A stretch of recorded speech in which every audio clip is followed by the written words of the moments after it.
మోకాల నొప్పులకు ఎటువంటి సర్జరీ లేకుండా ఎపియాన్ పెయిన్ క్లినిక్ అందిస్తున్న అత్యాధునిక చికిత్స.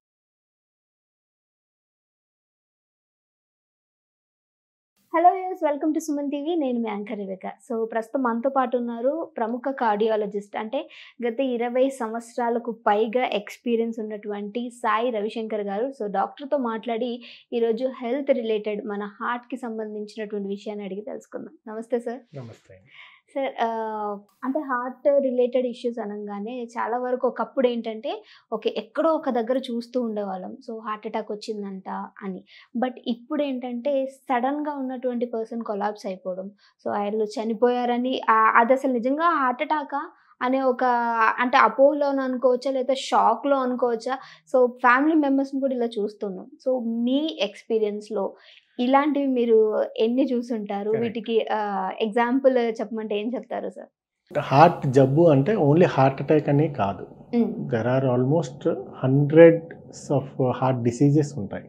హార్ట్లో హోల్ ఉండొచ్చు, హార్ట్ పెరిగిపోవచ్చు, హార్ట్ ఫెయిల్యూర్ ఉండొచ్చు. మీరు అడిగిన క్వశ్చన్, ఈ మధ్య కాలంలో కొంచెం హార్ట్ అటాక్స్ ఎక్కువ ఉన్నాయి. మేము చూస్తున్నాం, మా తాతలు అవన్నీ చూస్తుంటే హార్ట్ అటాక్ చాలా తక్కువ ఉండేది. ఇవాళ రేపు చాలా లైఫ్ స్టైల్ టోటలీ చేంజ్ అయిపోయింది.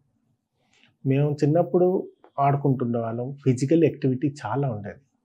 ఇవాళ రేపు పిల్లలు, యువర్ యంగ్ జనరేషన్ ఓన్లీ మొబైల్తో ఆడుకుంటున్నారు. సో వాళ్ళ ఫిజికల్ యాక్టివిటీ చేంజ్ అయింది, లైఫ్ స్టైల్ చేంజ్ అయిపోయింది. జంక్ ఫుడ్, ఫాస్ట్ ఫుడ్, నిద్ర అది లేదు. ల్యాప్టాప్స్, స్క్రీన్ టైమ్ ఆర్ టీవీలో మొబైల్స్తోనే 24 గంటలు ఉంటున్నారు. ప్రాపర్ నిద్ర లేదు. ఇవన్నీ కాకుండా కూడా మేము ఫుడ్, ఒక టైంలో 20 years బ్యాక్, 30 years బ్యాక్ ఏది ఫుడ్ ఉండేదో ఇప్పుడు ఫుడ్లో చాలా డిఫరెన్స్ వచ్చింది. ఇప్పుడు ఫుడ్లో నా విటమిన్స్ ఉన్నాయా, నా మినరల్స్ ఉన్నాయా, నా ప్రోటీన్స్ ఉన్నాయా? ఓన్లీ పెస్టిసైడ్సే ఉంటున్నాయి. సో ఇప్పుడు ఫుడ్లో మేము ఎక్స్పెక్ట్ చేసింది ఏంటి లేదు, ఓన్లీ కడుపు నిండడానికి తప్ప బాడీకి ఏంటి హెల్ప్ అంటే ఉండట్లే. అండ్ నేను ఇది చెప్పట్లే, ఇది సైంటిఫిక్లీ ప్రూవ్డ్. అందుకే ఇప్పుడు added vitamins, added minerals, added proteins అందరు తీసుకుంటున్నారు. సో ఆర్గానిక్ ఫుడ్స్ అంటారు, కానీ ఆర్గానిక్లో ఏంటి ఉండట్లే, అవన్నీ ఉంటున్నాయి. సో ఫుడ్ లేదు, లైఫ్ స్టైల్ చేంజెస్ అయిపోయింది, అండ్ ఫాస్ట్ కల్చర్ అయిపోయింది. అందరూ everybody is busy busy busy, and అందరికీ ఒక మెంటల్ స్ట్రెస్ వచ్చింది. సో ఇవన్నీ కాకుండా కూడా ఎన్వైర్మెంటల్ ఫ్యాక్టర్ కూడా ఒకటి వస్తుంది. ఎన్వైర్మెంటల్ ఫ్యాక్టర్ అంటే పొల్యూషన్ లెవెల్ హ్యాస్ ఇంక్రీజ్డ్, వాటర్లో పొల్యూషన్ కూడా తగ్గింది, పొల్యూషన్ లెవెల్ ఇంక్రీజ్. ఇవన్నీ environmental factor, personal factor and the life style change factor, ఇవన్నీ కలిసి, ఇవన్నీ కాకుండా ఇప్పుడు డయాగ్నోస్టిక్ మెథడ్ కూడా ఎక్కువైంది. పబ్లిక్లో అవేర్నెస్ కూడా చాలా పెరిగింది. అంటే ఇప్పుడు ఒక టైంలో 30 years బ్యాక్లో చెస్ట్ పెయిన్ అంటే వాళ్ళే అక్కడే ట్రీట్మెంట్ చేస్తుండేవారు. ఇప్పుడు చెస్ట్ పెయిన్ అంటే వాళ్ళు వెంటనే వెళ్ళి ఈసీజీ అవని, ఈకోకార్డియోగ్రఫీ అవని, ఆర్ ఏదో వాళ్ళు అవేర్నెస్ ఆఫ్ ది పేషెంట్స్ అందరికీ పెరిగింది. సో అవన్నీ కూడా దాంట్లో. అండ్ డయాగ్నోస్టిక్ మోర్టాలిటీ అంటే ఫస్ట్ ఒక ఈసీజీ చేయడానికి అంటే పల్లెటూరులో ఈసీజీ ఉండేది కాదు. ఇవాళ అన్ని పల్లెటూరులో క్యాత్ ల్యాబ్ వచ్చింది, ఫెసిలిటీస్ కూడా పెరిగింది. సో అసెసిబిలిటీ అంటే ఒక పర్సన్కి ఏదైనా చెస్ట్ పెయిన్ వస్తే పక్కన ఈసీజీ తీసుకోవడానికి 100 meters లోపల కూడా ఈసీజీ దొరుకుతున్నది. ముందు అవన్నీ ఉండేది కాదు. సో మీరు అన్నట్టు ముందు అవన్నీ లేవు. అప్పుడు డయాగ్నోసిస్ కూడా తక్కువే ఉండేది, పాపులేషన్ తక్కువ ఉండేది.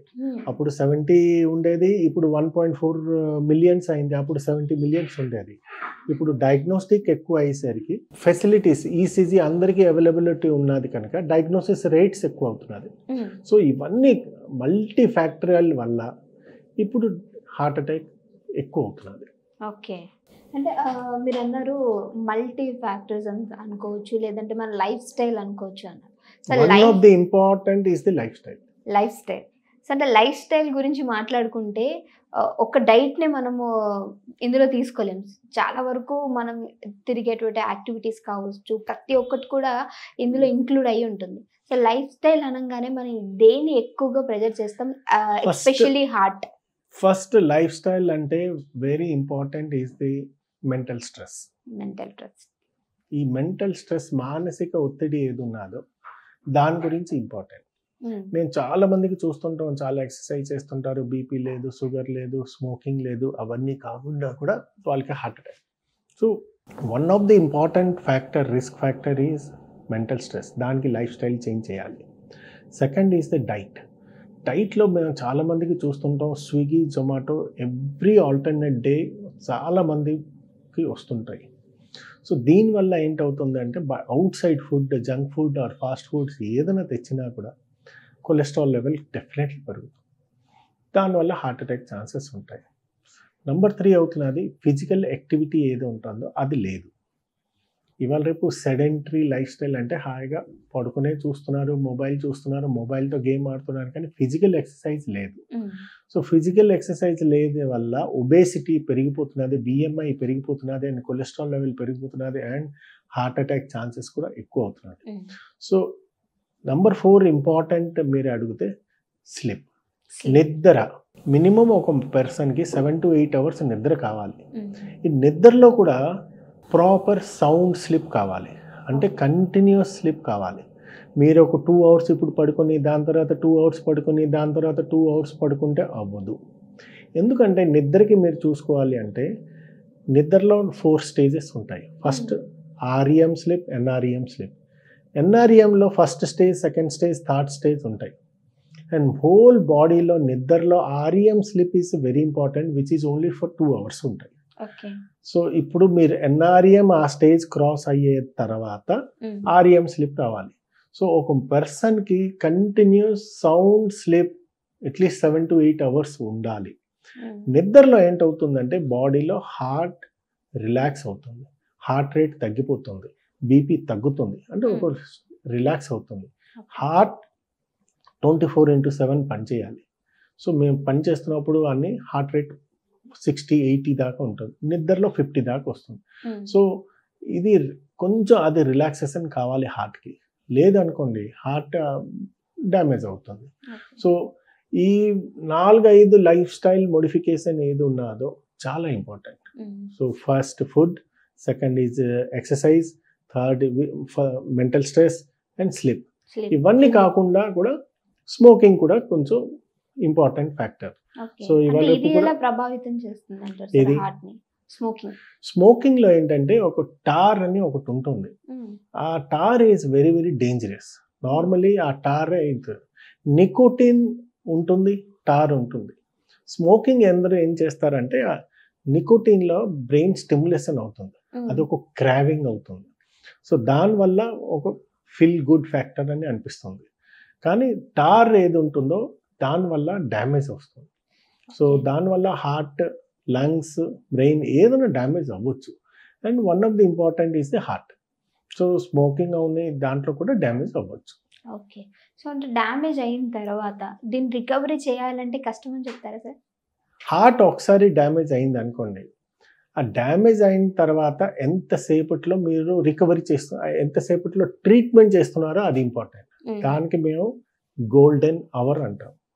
సో గోల్డెన్ అవర్ అంటే ఒక పేషెంట్కి హార్ట్ అటాక్ వచ్చింది, చెస్ట్ పెయిన్ వచ్చింది, చెస్ట్ పెయిన్ వచ్చి హాస్పిటల్కి వచ్చి వెంటనే ఆ బ్లాక్స్ ఏది క్లియర్ చేస్తారో వితిన్ 3 hours చేస్తున్నారా లేదా ఇంపార్టెంట్. వితిన్ 3 hours చేశారనుకోండి హార్ట్ రికవరీ ఛాన్సెస్ చాలా మంచిగా ఉంటుంది. Suppose more than 2 to 4 hours మీద దాటింది అనుకోండి హార్ట్ మసల్ డ్యామేజ్ అయిపోతుంది. ఒకసారి డ్యామేజ్, ఇర్రివర్సిబుల్ డ్యామేజ్ అయిందనుకోండి రికవరీ కొంచెం చాలా లేట్ అవ్వచ్చు, అండ్ సమ్ టైమ్స్ రికవరీ కూడా అవ్వకపోవచ్చు.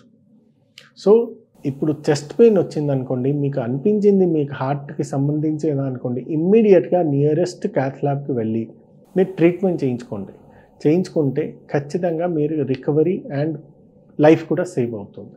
Okay, thank you so much sir, చాలా మంచి ఇన్ఫర్మేషన్.